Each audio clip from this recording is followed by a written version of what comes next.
Lovely. Welcome, everyone, at 16:03 Greenwich Mean Time.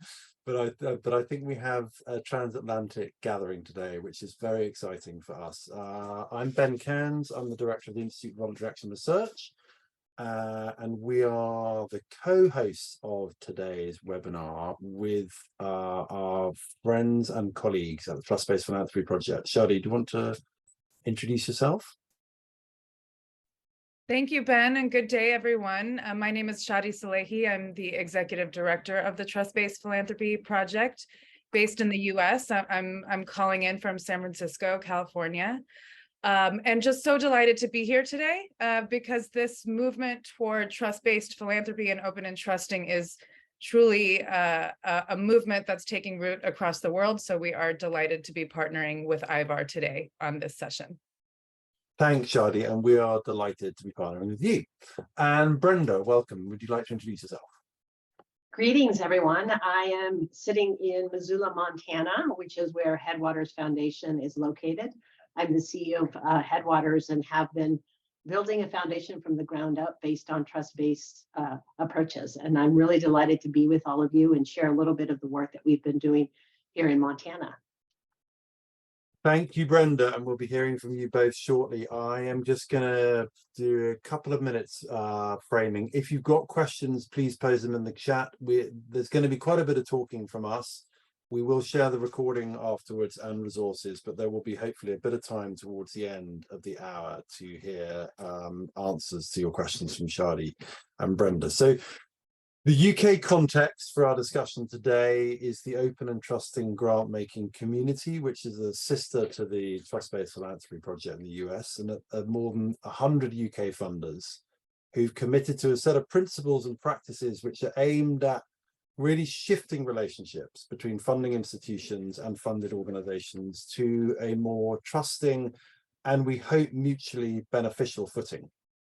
That includes flexible funding, about which much has been written, and also reducing the core bureaucratic requirements for funded organizations so that they are freed up to do their work well. They have more time, resources, and freedom to respond to the needs of their communities that they serve. Within that framing, the idea of trust-based learning is seen by us as an opportunity to realize a commitment to relationships that respect the expertise, the time, and critically the agencies of funded organizations. And trust-based learning is about thinking about what it takes to achieve impact. So it's a strategic approach that values the perspectives of nonprofit staff as experts in the realities of the communities they serve and the problems they seek to address. Why this matters and how to bring it to life is what Shaady and then Brenda will be covering. So I'm going to bow out now and I'll come back later to moderate the Q&A. Shaady. Thank you very much, Ben. So as Ben said, this movement toward trust-based and open and trusting is taking root in different parts of the world. From a trust-based philanthropy standpoint, we really think about this as an opportunity to be more strategic and impactful in philanthropy, where the work and the learning is directly informed by those who are leading the work. So in many ways, this is, for many of us, common sense, but it does require a re-examination of how we look at our structures and implement many of our structures around grant making, but also when it comes to learning and evaluation. So I'm delighted today to share a little bit of context as to why we're even having this conversation, hopefully to give you some tools to think about how you can have conversations internally within your organizations as you re-examine and think about ways to deepen your ability to learn about the impact of your grant making and become more strategic in how you do your grant making. So I'm going to share a couple slides to set some context, and Huda's going to help me out here. Thank you.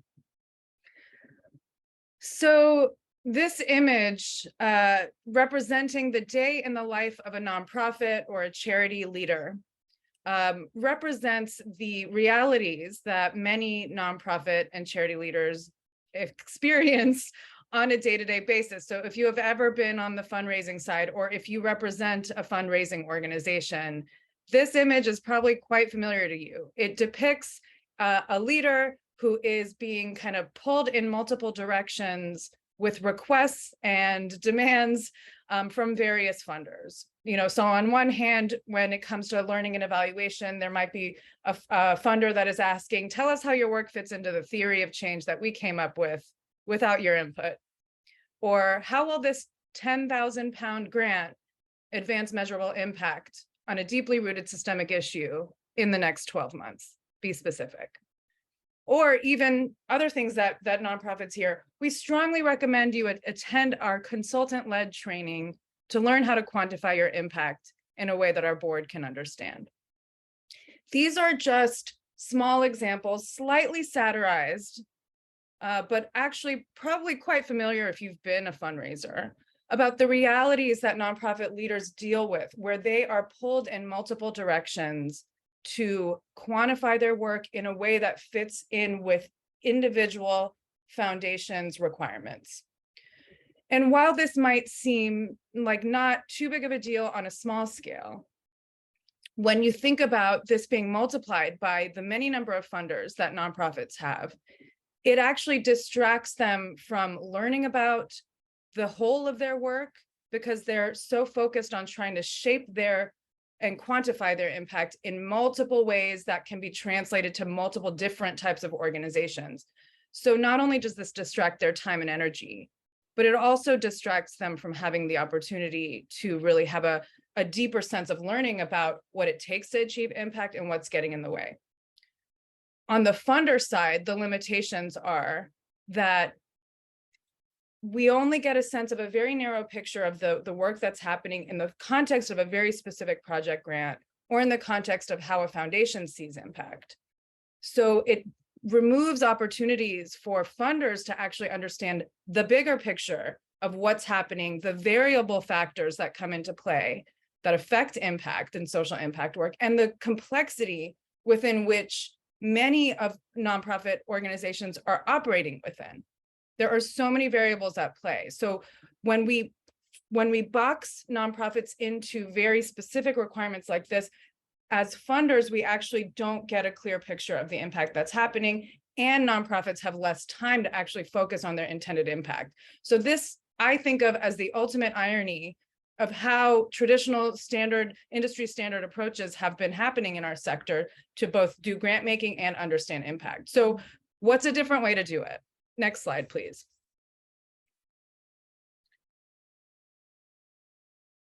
So trust-based philanthropy, or open and trusting, which is very similar framing to trust-based philanthropy, is a response to this very prominent challenge that exists in the sector. So the core of trust-based philanthropy is about addressing those inherent power imbalances that previous graphic was depicting. Especially those power imbalances that exist inherently between funders, nonprofits, and communities. So the vision of trust-based philanthropy is redistributing power toward a more equitable and impactful nonprofit ecosystem. That's really the ultimate vision we're working toward.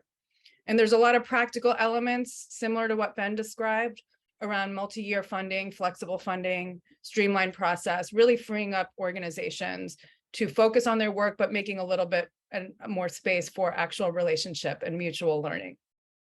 Next slide, please. The trust-based approach is at its core values-based and values-driven. So in practice, it might not look identical across various organizations, depending on the context that you're funding in and the other variables that are at play. But the common denominator of a trust-based or open and trusting approach is leaning on values to drive the systems, the structures, the decisions, and the grant making. So these are just some examples of some of the values that are shared by many foundations that identify as trust-based. So working for systemic equity, redistributing power, and believing that a redistribution of power can help achieve or help us actually address the complex social issues that many of us in philanthropy and the nonprofit space are working to address. It's about leaning on relationships as our social currency to advance impact, because all of our work, whether it's business or social impact or nonprofit or health, it all requires relationships to get the work done. This is also an approach that values philanthropy operating as a partner in a spirit of service to those who are leading on the ground. Whereas many industry standard approaches perpetuate a lot of compliance and control, which can breed fear and tension and distrust between two entities. It can get in the way of relationship. But when philanthropy sees itself as a partner to those leading on the ground, it can actually open up a whole new set of opportunities for how those conversations happen and how that learning happens. There's also a sense of accountability, a mutual accountability that really exists when you cultivate relationship, wherein it can really open up a much bigger picture about what's happening, a clear and more transparent picture, more candid conversations with those who are receiving funding and doing the work. And then ultimately, this is a strategy of embracing learning. So I want to pause and just mention that the Trust-Based Philanthropy Project here in the US was established in 2020 as a space for us to learn in the sector among peers. How are we leaning on these values? Do our values show up in our practices? How can we actually do better to lean on these values and also achieve impact and support our funded organizations in achieving impact? So here in the US and now internationally, we convene webinars, we create learning spaces, we have a peer exchange listserv that's really designed for funders to connect with one another. We are committed as a project to really create these learning spaces where we can grapple with one another, because this work is very dynamic. There's not one way to do it. We are actually, as we convene more and more funders that are joining this movement, we are seeing that this work can be more impactful. So the project is really committed to this collective learning as we're all collectively working toward a vision of a more equitable and impactful society and nonprofit sector. Next slide, please. So what does all of this mean for learning and evaluation? Oftentimes, when we talk about learning, there is a misperception that this is at the expense of understanding impact. But I assure you, and you'll hear from Brenda shortly, that when we take a trust-based approach to our learning and evaluation, it actually helps both strengthen relationships and get a better understanding of what's happening on the ground and better understand impact. It does require us to take a slight, maybe a significant reframe from some of the industry standard approaches that have come to be status quo.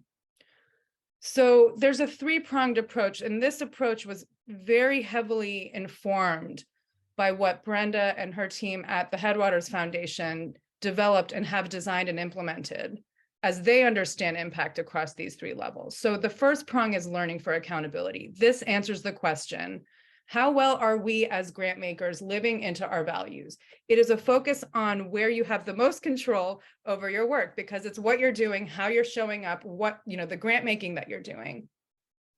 A follow-up question is, do our partners trust and value our support? This is a self-reflective learning and evaluation measure to see how well you are standing up to the values that you stand behind in your work. There's learning for decision-making.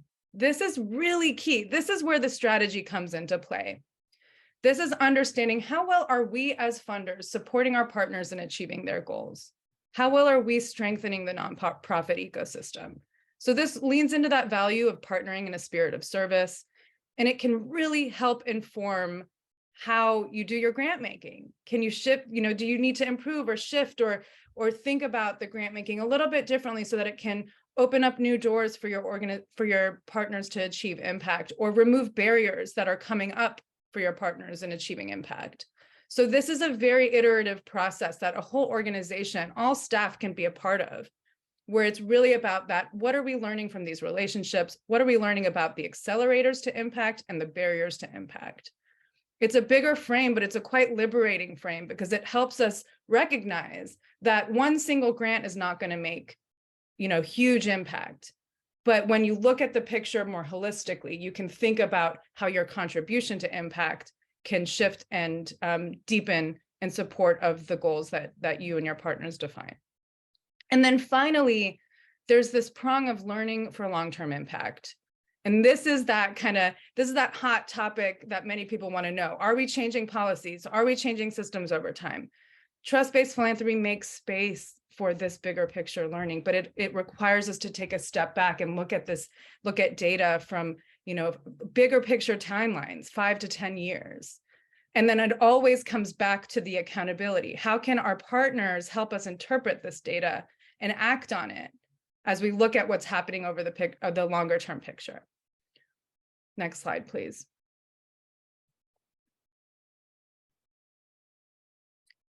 So why a learning stance?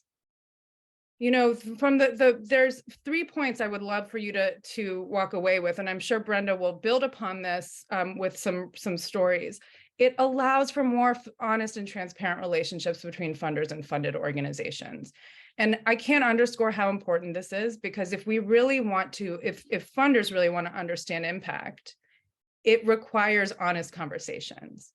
When there's fear and mistrust, we're not always creating space for honest conversations. So this is like one really core concept that I hope you can kind of walk away with. It also allows funders to improve, refine, and make better grant-making decisions. And that's why this is ultimately very strategic work. And then finally, it allows for a big picture understanding of the collective progress in the social change ecosystem. So we're talking about contribution versus attribution. And these are some broad takeaways that we hope you'll walk away with. I am delighted to introduce Brenda Solorzano, who is the CEO of the Headwaters Foundation and sits on the steering committee of the Trust-Based Philanthropy Project, and who really inspired this three-pronged learning approach, which she has been leading and overseeing at the Headwaters Foundation for the last several years. So I'm going to hand it off to you, Brenda, to share your story. Thank you, Shaady, and thank you for setting that context, because I think it's a wonderful frame that hopefully will help all of you begin to think about your learning and evaluation work differently. I want to start first by talking a little bit about Headwaters and myself, because I think this sets the stage for how we've operationalized the framework that Shaady just shared with you. Headwaters is a health conversion foundation. We're a private foundation. We fund in Western Montana. We have a social determinants of health focus and really are interested in supporting efforts that are affecting systems change to improve the health of the more vulnerable communities in our state. So it is an impact-driven strategy, a change-driven strategy. It is not just we give money and we don't care what happens. And it's important to understand that, because oftentimes when I hear criticism about trust-based philanthropy or the learning approach that we have at Headwaters, it's that we don't care about impact. And I think nothing could be farther than the truth if you look at the work that we've been doing at Headwaters. The other piece that I want to share with you is a little bit about myself. Prior to coming to Headwaters, I've worked at 4 different foundations and have had a variety of different roles. And I have been maybe the truth speaker of what actually happens in philanthropy and in traditional practices around evaluation. And I'm just going to share some of them with you. And I think that they hopefully will resonate for you and your experience, but also are connected to that very first graphic that Shaady shared with you. In our field, who holds the power of defining what success has historically been foundations. And that includes foundation leaders, foundation boards, or the experts that we hire as foundations. The other thing that is true is that we require our grantees to submit grant reports. And over my career, I have had thousands of grantees, and they all have submitted multiple reports to me. And if I was being really honest, the amount of time that I and my team spent in reviewing and looking those and making sense of that was very nominal, because 90% of our time we were focused on getting the grant out the door, and about 10% of the time we were focused on learning what had happened as a result of getting the grant out the door. The other thing that I know happens, having been both a grant maker and a grantee, is that the stories that are shared in our grantee reports are the stories that we think other people want to hear. So if you're a grantee, you're going to submit a grantee report that is going to be the story that you think your program officer wants to hear. And when you, as a program officer, get that story internally, if you have to turn it into something for an internal audience, usually you put together the information and the story that you think your supervisor or your board wants to hear. So it is not an accurate, from my perspective, story of what actually is happening on the ground in the work that foundations are funding, because it's just the story that people want others to believe in and see. So having had all this experience in my previous 16 years before I got to Headwaters, I kept asking myself, there's got to be a better way to really understand what impact is happening as a result of the grants that we are making. There's got to be some innovation that we can think about, some paradigm shifting. And luckily got an opportunity to come to Headwaters, and it was a brand new foundation at the time, and set up a completely different paradigm around evaluation. And instead of calling it evaluation work, I intentionally chose the word learning. And I knew that learning was going to be a paradigm shift in how we think about evaluation. So instead of learning for accountability, learning for impact, we were learning to learn and to use that information to actually make different decisions, more strategic decisions. So that's really what we've been doing at Headwaters. So you really probably want to hear, well, what is that, Brenda? So let me give you some examples of how we've operationalized this learning work at Headwaters.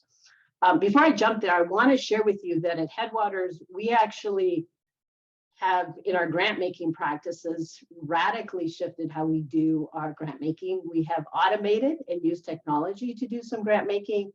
We have had public community voting to select our grantees.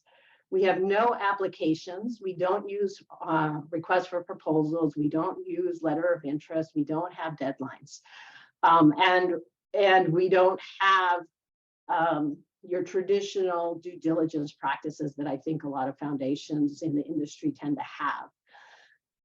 We also have said we don't need grantee reports, but we do want to understand what is happening. So if you have this kind of approach, the next question for us was, well, how are you going to operationalize that? And here's how we've done it. We have, because we don't do any of these other things that are traditional practices of philanthropy, my staff actually has an opportunity to have conversations and be present with our grantees through the grant making process, but more importantly on the after the grant is made. So my program officers go out and meet regularly with our grantees. We have coffee chats with them. We have meals with them. We attend their events. We participate in their convenings. We have check-ins with them as they desire. And the role has shifted from grantees reporting what they are doing to my staff actually in all these activities, collecting all this information about the work that is happening in Montana on the issues that we care about. Our staff then comes back into the foundation offices and enters all that information into a knowledge management system that we built. And the knowledge management system is built in a way that is aligned with our theory of change and the outcomes that we are tracking over time.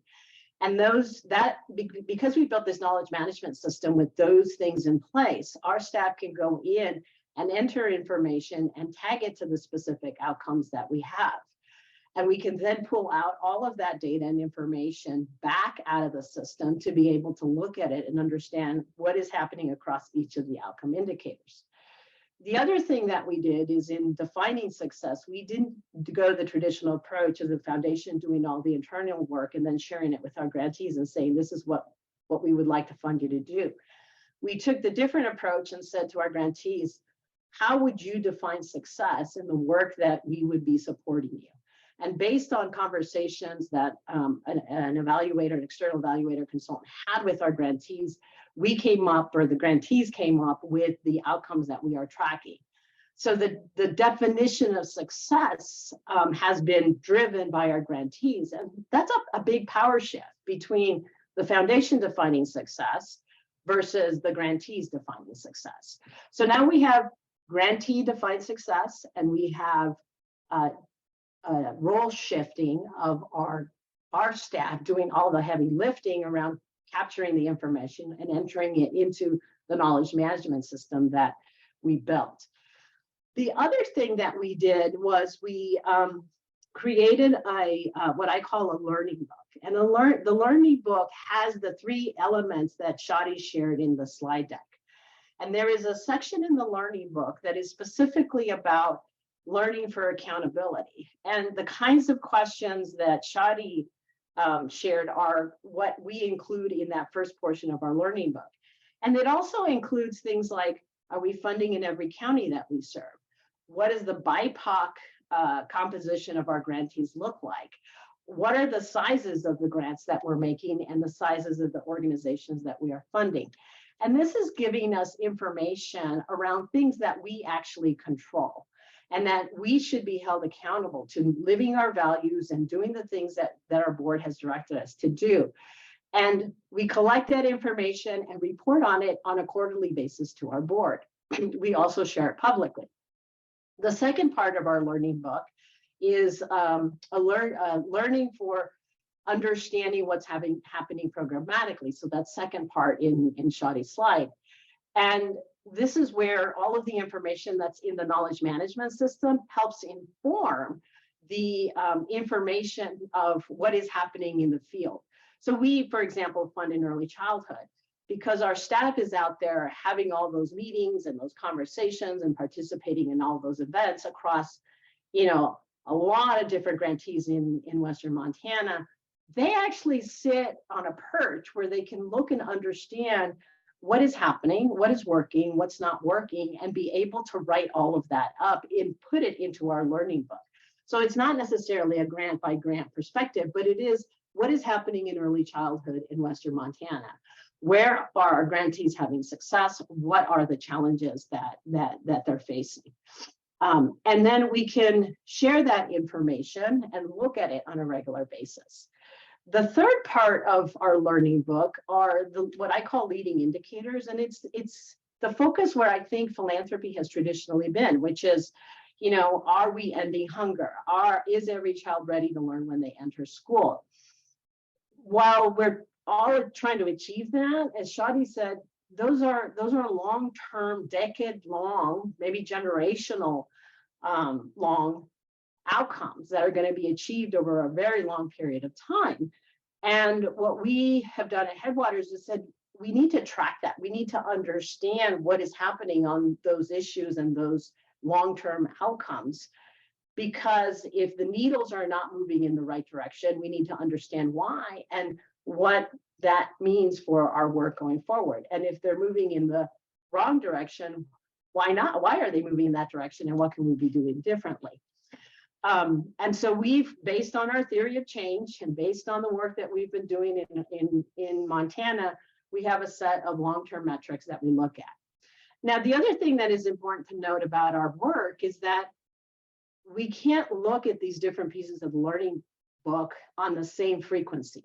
So the first part, that's learning for accountability, we can, because we control those things and we can look at it quarterly, as I mentioned. The learning for understanding program and strategic impact, we can only look at really at a year-by-year basis. So we have a new learning book that comes out every year where we capture what has happened that particular year, because the social change, social determinants of health work that we're trying to do is not going to shift on the day-to-day, month-to-month, week-to-week basis. It's really going to take a longer period of time. And then the long-term indicators, we're only going to be looking at a minimum, every 5 years, or every time we are going to be having a conversation around strategic planning and what shifts we might make. So that's how we've put this learning book together. Now, the other piece about this is that this learning book isn't just something that goes on a shelf. The learning book is something that we use on a regular basis. And this is why it's learning work and not evaluation work. What I mean by using it for learning is that we use the information that we're gathering out of our knowledge management system to inform quarterly board conversations that are around strategy and resource allocation. We have monthly board staff learning conversations. When there is a particular interesting finding or something we hear from our grantees, we actually bring it up and we have a conversation and kind of try to understand, what is this information saying to us and what implications does it have for our decision making going forward. We also have incorporated all of the information that we've gathered into our strategic planning process that we're currently doing right now.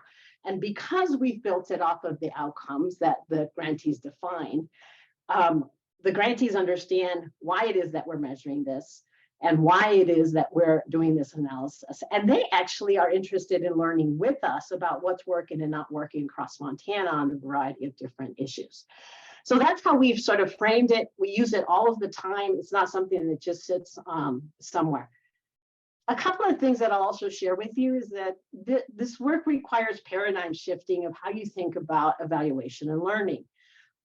It requires you to shift and think creatively about what is it that you're doing, what is it that you control, and therefore what is it that you can measure with hard data, and then what is it that you need to look at holistically in terms of what is happening in the communities, on the issues and the populations that you care about. And that just requires a different way to look at it. And then also, how can you reimagine what your learning work could look like? You almost have to start from a place of, let me put everything that I know about industry standard practices aside and begin to think creatively about, how might I capture this information differently? How might I use this information? And how do I do the work to really build the learning muscle of the organization? And that includes both staff and board, but also how do you help grantees begin to learn this information? And then the last thing that I want to share with you is how transformational this approach has been at Headwaters. So I've been in philanthropy for over 20 years now. And I would say that if you could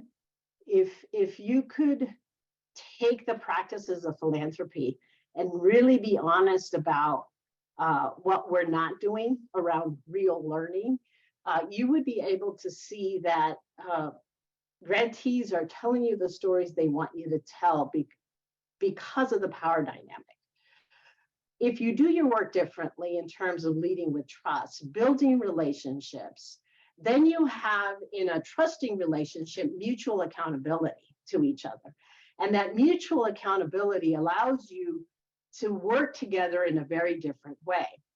So I have never worked at another foundation where our grantees come to us with major challenges and problems that they're having, and being able to identify how can we be helpful beyond just giving them a grant to address whatever challenge they're having.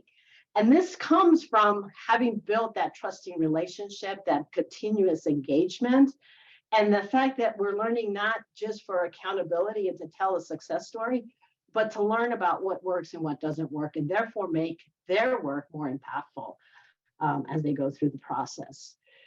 I want to tell you that this has been a long journey. You know, I talk about this and it feels like, oh yeah, we could all do this. It took us about 3 years from when we started to where we got to a point where we have a learning book that I think is effective. And it's also taken a lot of internal work of paradigm shifting of people to understand from more traditional approaches of learning and evaluation to alternative ways to look at this work. And it also has required role changes so that program officers are not actually doing the bureaucratic grant making. That's not where they spend their time. They actually spend more of their time on the back end, And it also has shifted the role for our trustees, that they're not really sort of looking at like, what impact did we have, but what are we learning about what's working and how do we use our resources differently? And that's, I think, far more powerful than the experiences that I've had in more traditional philanthropic settings. So with that, I know we want to open it up for questions. And so Ben, if you want to come back on, and Shaady, we can talk a little bit more and see what kind of questions the audience has. Wow. I'm just processing my quite emotional response to what you're saying, and we're seeing in the chat there's a huge amount of appreciation for what you shared, Brenda, but I guess also an acknowledgement that this feels quite different from most of our experiences, and so a lot of the questions are really about how one can transition into this kind of arrangement, which also brings into play the wider questions that Shady's introduced at the beginning about how this particular practice is situated. I was struck when Shaady was talking, and we just had a chat in the chat about it, about particularly about this notion of being a partner in the spirit of service together, and that immediately shifts the power dynamic. It shifts the nature of accountability, which sets in train a very different kind of relationship and a very different kind of interaction between people with funding and people who are in receipt of funding. And it actually achieves a kind of leveling, and you've operationalized that really beautifully for us. I want to try and get through as many of the questions as we can. There's a framing question which I think will help some of the other questions, and then I'm going to try and take some as they've come through. The framing question actually is just a factual thing around scale, Brenda, because it then flows into conversation, discussion, considerations about size and applicability of this model.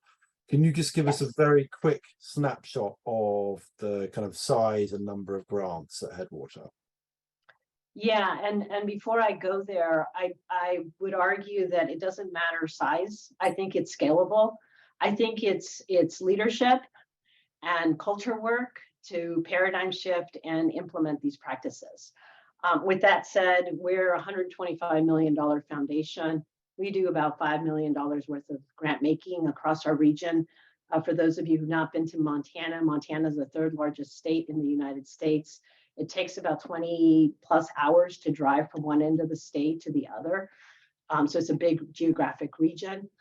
We have roughly about 300 or so grantees, and grant sizes, because we run different programs, can be as small as $7,500 and as big as $300,000 per year. So we do multi-year operating support for some of our larger grantee partners.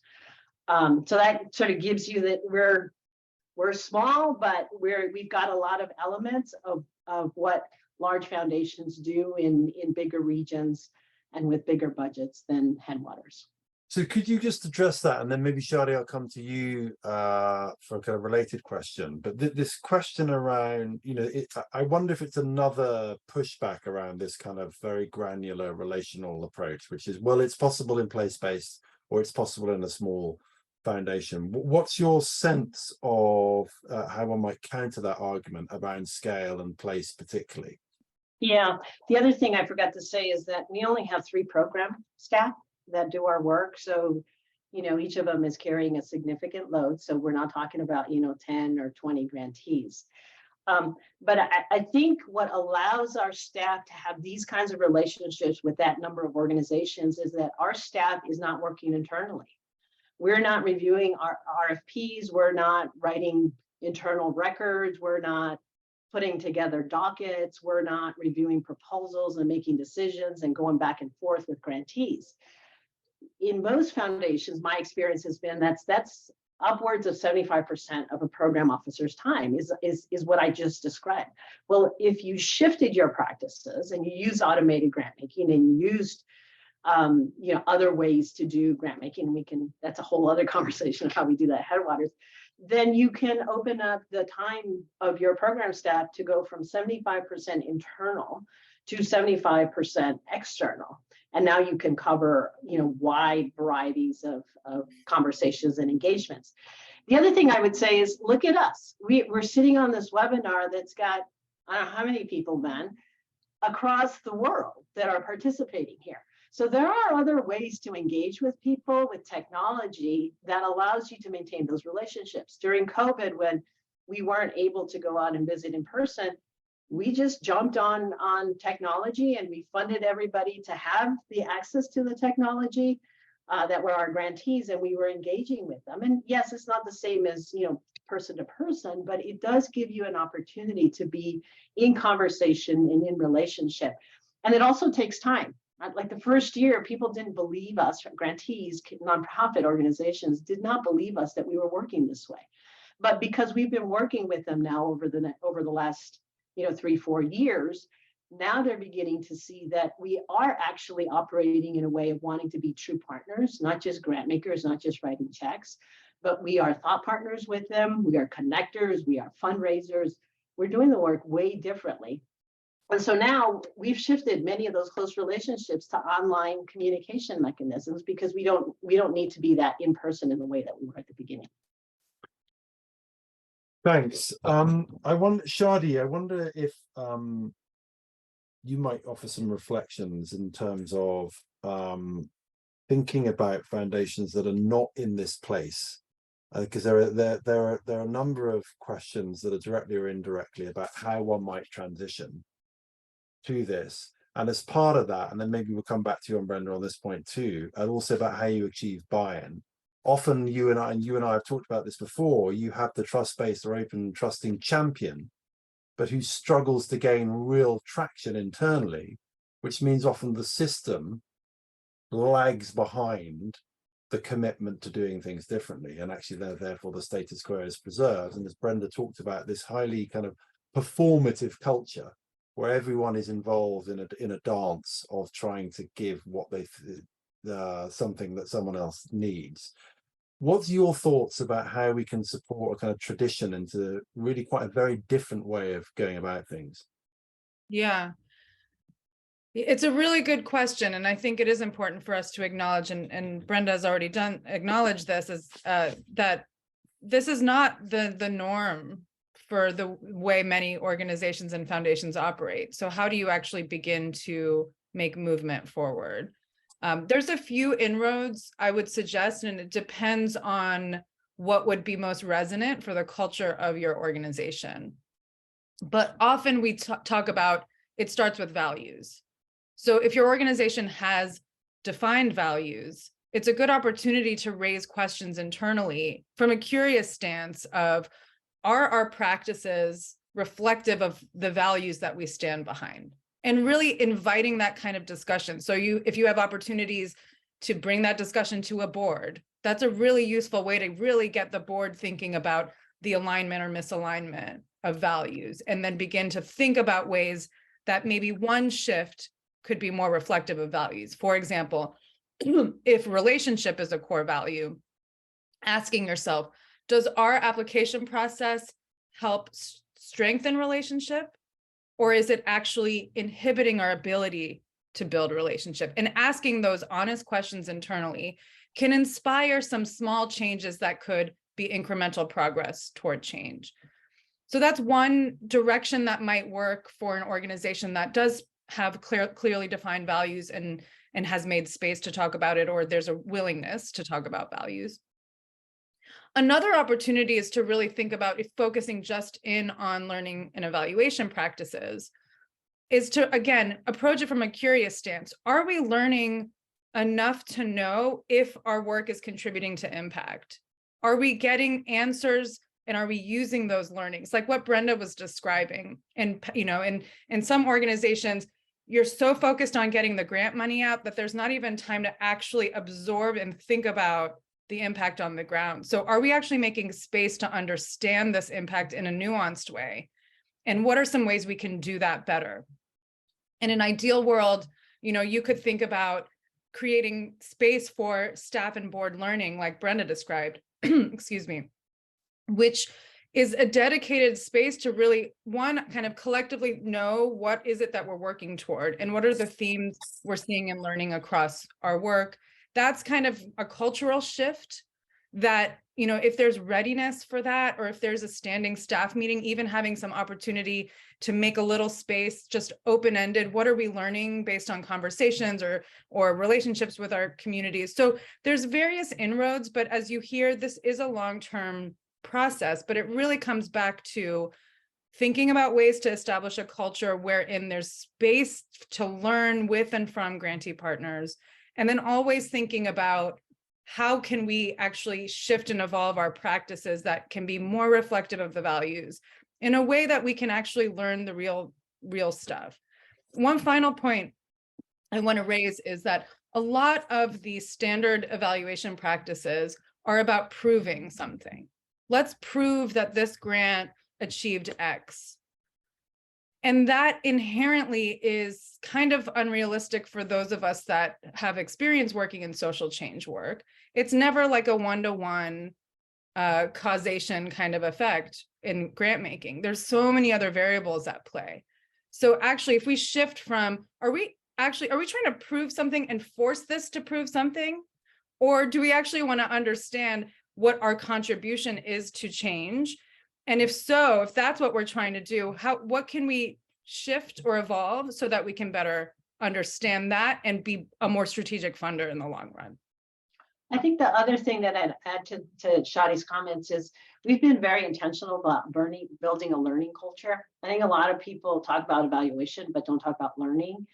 And building a learning culture requires a lot of dedicated time. It requires thoughtfulness, and it requires skill building, because most of us are not trained as evaluators. And what does it mean to be part of a learning culture? And so being very intentional about that, and dedicating the time and resources it needs. We actually have a line item in our budget that's learning.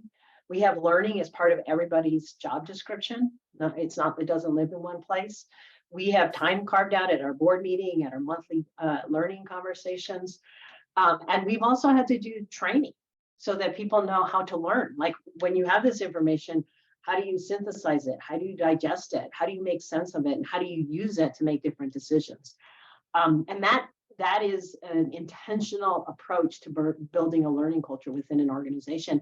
And quite honestly, that's where I started. We didn't start with building the learning book and all these other things. We started with building a learning culture. And that, I think that points us to the importance of kind of institutionalizing in a positive way these practices, because I think we see a risk all the time that it's regarded as a luxury or an add-on, and it's time squeezed at the end.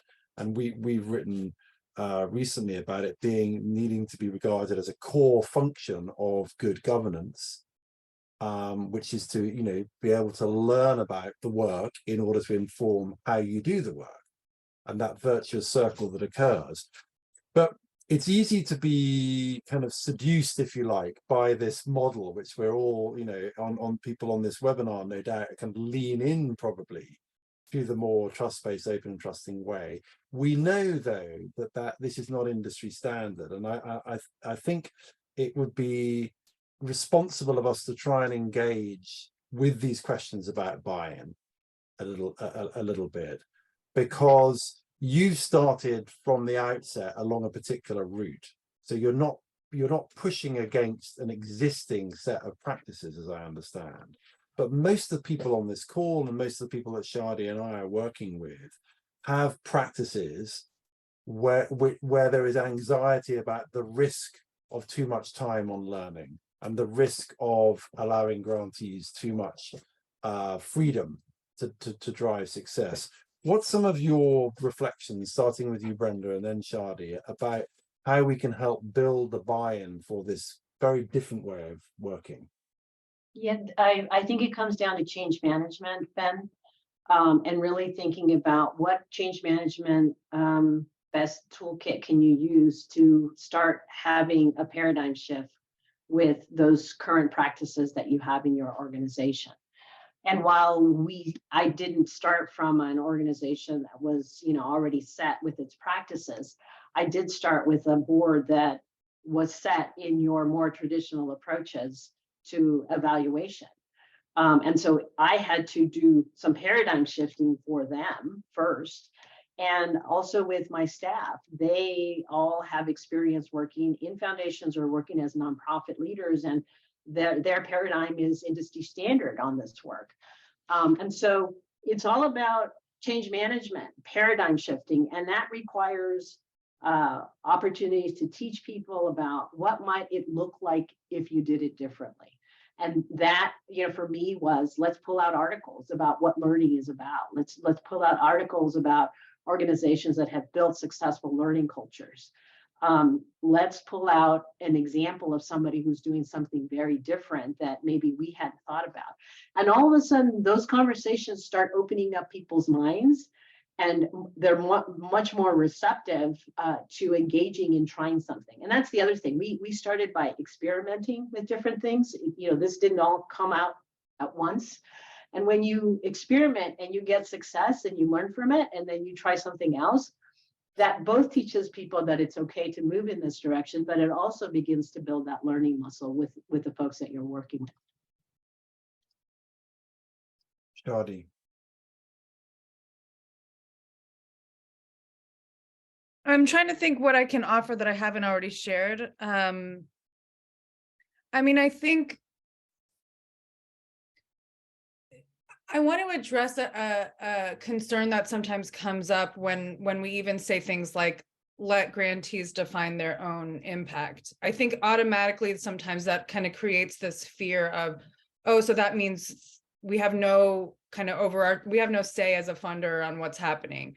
I think the Headwaters example is so instructive because Headwaters is a health foundation with a clear vision of the health outcomes that they're hoping to contribute to as a foundation. And so you can start from saying, what is it that we stand for? What do we believe in? What would we like to contribute to when it comes to impact in our community? And create the umbrella, and then invite opportunities for, well, how can we learn about progress toward that? Are we learning about progress toward that? I think a lot of this, and this is really kind of implicit in what Brenda is saying, a lot of this really starts in having these conversations internally, really confronting whether or not you're getting the information that helps you understand that whether or not you're making that you're contributing toward that bigger goal. And often when you really start looking at that critically, you might find that you're not getting the right answers. So there's got to be a different way to do it. And it's not, again, it doesn't have to be a dramatic overnight shift, nor will it be an overnight shift. However, it could prompt some thinking about, if this is what we're working toward, what do we want to learn about our grantees' work? And how can, and that can also get you clear on what kind of work do we want to support that we think is getting us closer to that.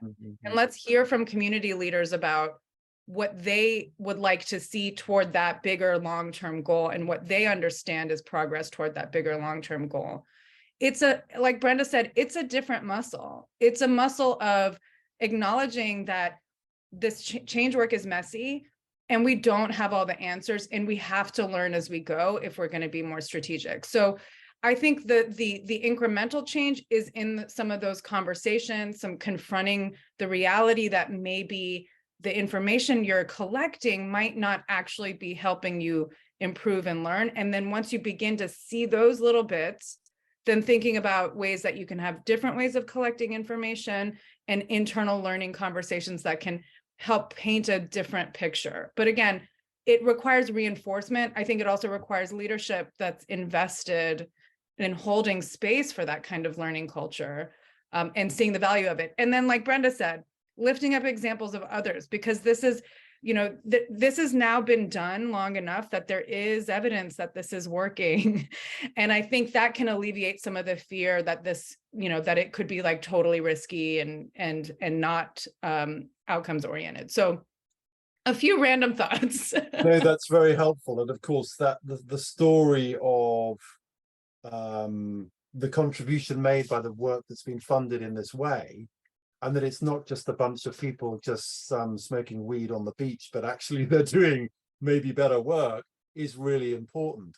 I wonder, before I come to you both for a closing reflection, there's a question about what it takes for a staff team who may be used to a very different system to make this transition as well. You know, we've talked about the mindset at the board level and the strategic shift, but any reflections to share on that, Brenda? And then Shaady, I'll come to you, and then Brenda for a closing reflection.